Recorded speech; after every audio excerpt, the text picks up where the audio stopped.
A razor-sharp knife slices through heavy canvas, not from the outside, but from within. Outside, the temperature is 30 degrees below zero. A howling blizzard tears across the pitch-black mountain. Yet 9 experienced survivalists push their way out of the tent, fleeing into the deadly freezing darkness. Some are barefoot, others wear only socks. They are leaving behind their only shelter and their only hope of survival. Whatever they are running from, they believe it is far more terrifying than freezing to death in the Ural Mountains. Welcome to the Anomaly Archives. Today, we delve into the chilling reality of the Dyatlov Pass incident, the greatest unsolved mystery of the 20th century.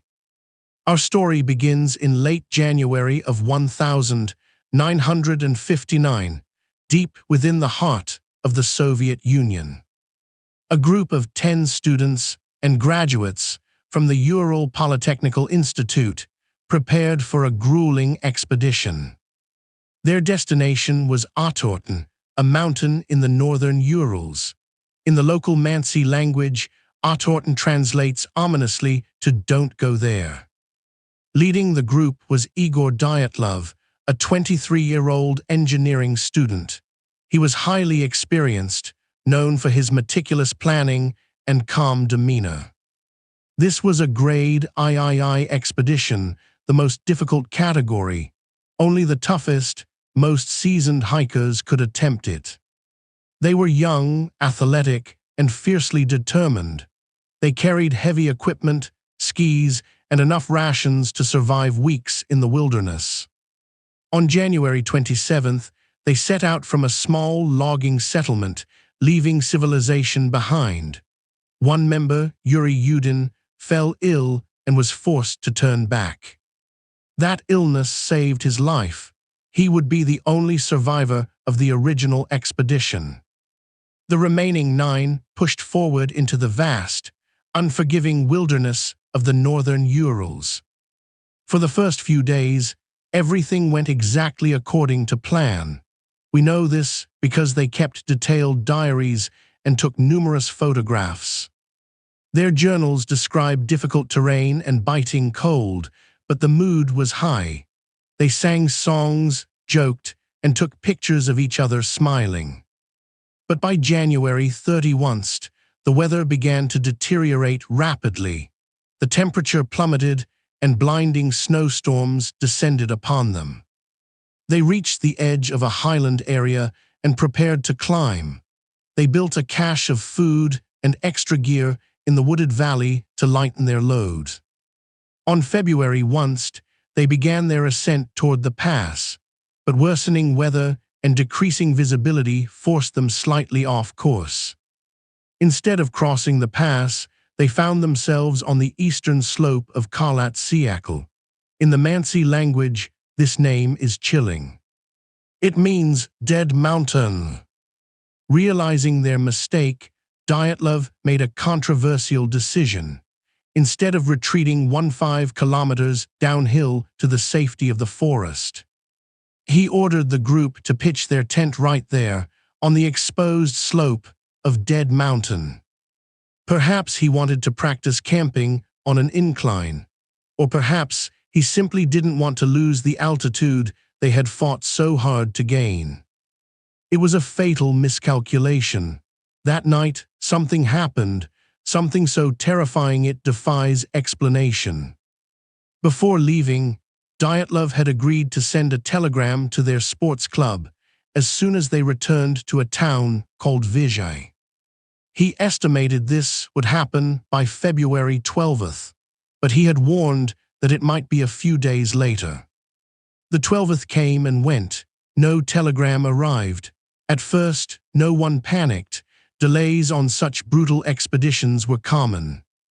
But as days turned into over a week, the families of the hikers began to demand action. The silence was deafening. On February 20th, the first search and rescue groups were deployed. They were made up of volunteer students and teachers from the institute. Soon, the army and police forces joined the hunt, bringing in airplanes and helicopters to scour the vast, white wasteland. For nearly a week, they found absolutely nothing. The 9 hikers had simply vanished off the face of the earth. Then, on February 26th, a search party ascending the eastern slope of Dead Mountain spotted something buried in the snow. It was the tent. It was half torn down and covered with snow, and it was completely abandoned. Mikhail Sharavin, the student who found it, investigated. Inside, he found all of the group's belongings, their backpacks, their warm clothes, their food. Even their shoes were left behind. The tent had been cut open from the inside out. They had slashed their way to escape. Leading away from the tent were 9 sets of footprints. Some showed only socks, some a single shoe, and some were entirely barefoot. The tracks led down the slope toward a dense, dark forest a mile away, but after 500 meters, the footprints were covered by snow. At the edge of the forest, under a large cedar tree, the search party made their first horrifying discovery. The search party discovered the frozen bodies of 2 men, Yuri Krivonishenko and Yuri Doroshenko, lying side by side. They were inexplicably dressed only in their underwear, without shoes, in weather that dropped to 30 degrees below zero. Beside them lay the remains of a small, desperate fire. The branches of the massive cedar tree above them were violently broken up to 5 meters high. The men had frantically climbed the tree. They had torn their own hands to shreds, leaving dark stains embedded in the rough bark. Between the cedar tree and the abandoned tent, the searchers found 3 more bodies: Igor Dyatlov, Zenaida Kolmogorova, and Rustam Slobodin. Their poses were agonizing. They were found facing the mountain peak, seemingly frozen in the desperate act of trying to crawl back to the tent. Dyatlov was found gripping a birch branch tightly to his chest, as if defending himself from the cold or an unknown attacker. The initial investigation wrapped up quickly. The medical examiner concluded that all 5 had simply succumbed to hypothermia. It was framed as a tragic accident. A group panicked in the dark, lost their shelter, and froze. Case closed. But experienced survivalists don't slash their only tent and run barefoot into a blizzard.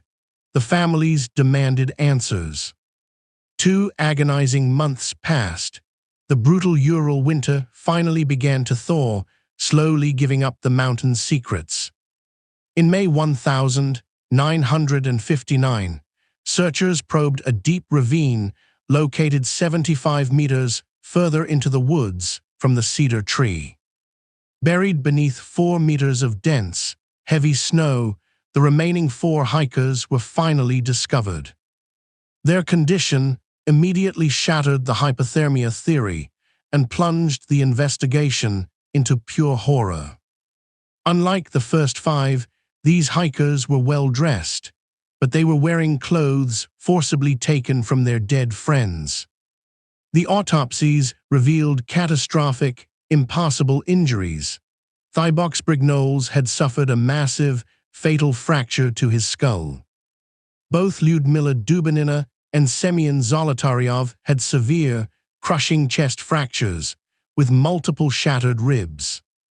The chief medical examiner stated that the force required to cause such internal destruction was immense. He equated the trauma to the crushing, violent impact of a high-speed car crash up on a desolate mountain. Yet incredibly, there were absolutely no external wounds, no lacerations, no bruises on the skin. It was as if an immense, invisible pressure wave had crushed their bodies from the inside out.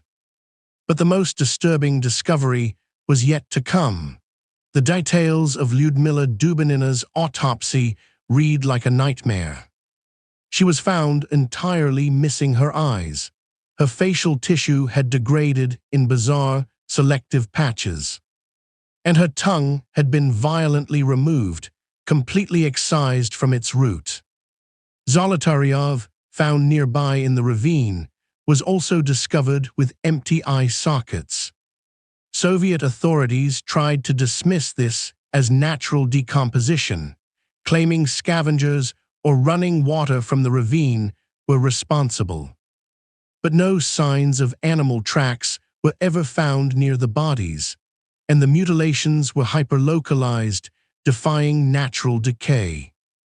To add to the sheer madness, forensic testing revealed something completely impossible for a hiking trip.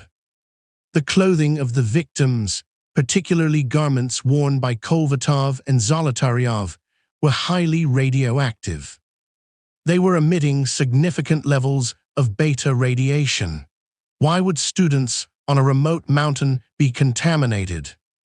At their closed casket funerals, grieving family members who managed to see the bodies noticed another deeply unsettling detail. The skin of the victims had turned an unnatural, deep orange or brown color, and their hair had turned completely gray. The Soviet government's reaction was immediate, paranoid, and highly suspicious. They abruptly shut down the entire investigation, sealing the case files in a top-secret archive. The lead investigator, Lev Ivanov, was immediately reassigned, effectively silenced by his superiors. For the next 3 years, the entire Dyatlov Pass region was strictly forbidden to hikers, skiers, and explorers. The official conclusion of the Soviet investigation was as vague as it was terrifying. They stated the hikers died because of an unknown compelling force that they were unable to overcome. An unknown compelling force, a phrase that explains nothing yet hints at everything. With the government refusing to provide answers, the public was left to speculate, and the theories that emerged were just as chilling as the incident itself. The earliest theory pointed to the indigenous Mansi people, who considered the Ural Mountains deeply sacred and protected. Investigators suspected the hikers had unknowingly trespassed on holy ground and were murdered in retaliation for defiling the land. But this was quickly debunked. The Mansi were historically peaceful, and there were absolutely no other footprints found on the pristine snow. Furthermore, the sheer force of the injuries didn't match any known indigenous weapons. The trauma was impossibly industrial. Another chilling theory suggests an encounter with something ancient, the local legend of the Menk, a terrifying Russian Yeti. A photograph recovered from one of the hikers' cameras shows a blurry, dark, humanoid figure emerging from the trees. Was it a monster or just another hiker returning to camp? Without tracks or bite marks, the Yeti theory remains pure folklore. Modern science offers a different, invisible killer: infrasound. High winds interacting with the dome-shaped mountain could create a Kármán vortex street, producing terrifying, low-frequency sound waves. Infrasound cannot be heard, but it can be felt. It induces feelings of intense sorrow, unexplainable panic, and sheer terror in the human brain. Driven completely mad by an invisible force, the hikers might have slashed their tent to escape the overwhelming, crushing dread. But panic doesn't crush ribs, panic doesn't cleanly extract eyes, and panic certainly doesn't leave traces of radiation. In 2021, a new scientific simulation proposed a rare phenomenon known as a slab avalanche. A solid block of hard, heavy snow could have fractured silently and slid directly onto the tent while they slept. The immense weight of the ice slab would explain the crushing chest and skull injuries without breaking the skin. Injured and desperate, they cut their way out and fled down the slope, only to succumb to the cold. Yet experienced mountaineers argue against this. The slope was too shallow, and the fragile tent pegs were still perfectly in place. This leads us to the darkest, most enduring theory, a secret Soviet military weapons test gone horribly wrong. Another group of hikers, camping 50 kilometers away, reported seeing bizarre, glowing orange spheres in the night sky. These spheres matched the exact direction and timeline of the Dyatlov group's terrifying final hours. Were they aerial parachute mines? Detonating before impact, they create a massive, invisible concussive shockwave. This perfectly explains the horrific internal crushing injuries, the lack of external wounds, and the violently singed tree branches. It also explains the radioactive residue found on their clothing, a sinister byproduct of Cold War-era experimental weaponry. If a military unit arrived to clean up the accident, it explains the missing tongues and eyes, perhaps removed to hide chemical burns. Decades later, the lead investigator, Lev Ivanov, made a shocking deathbed confession. He admitted he was forced by high-ranking officials to classify the case and bury all evidence of the glowing spheres. Ivanov believed until his dying day that the hikers were killed by a rogue weapons test or something extraterrestrial. We may never know the absolute truth. Key evidence, including several pages of the hikers' diaries, simply vanished from the archives. The tent, their clothes, and the biological samples were eventually destroyed by the state, erasing the physical memory of that night. All we are left with are the haunting photographs of 9 young, smiling friends, completely unaware of their approaching doom. Imagine those final, agonizing moments, standing barefoot in the freezing dark, listening to a howling, monstrous wind. Watching your friends succumb to impossible, unseen forces, unable to help, unable to run, unable to hide. The mountain known as Kalat-Syakhl, Dead Mountain, truly earned its name that night. It swallowed 9 lives and spat out a mystery that has consumed investigators, scientists, and theorists for over 60 years. Perhaps some secrets are never meant to be uncovered. Perhaps some forces truly are too compelling to overcome. The Dyatlov Pass incident remains an open wound in the history of human exploration, a chilling reminder of our ultimate fragility. When you step into the dark, into the terrifying unknown, you are entirely at the mercy of whatever waits in the shadows. What do you think happened on that frozen slope?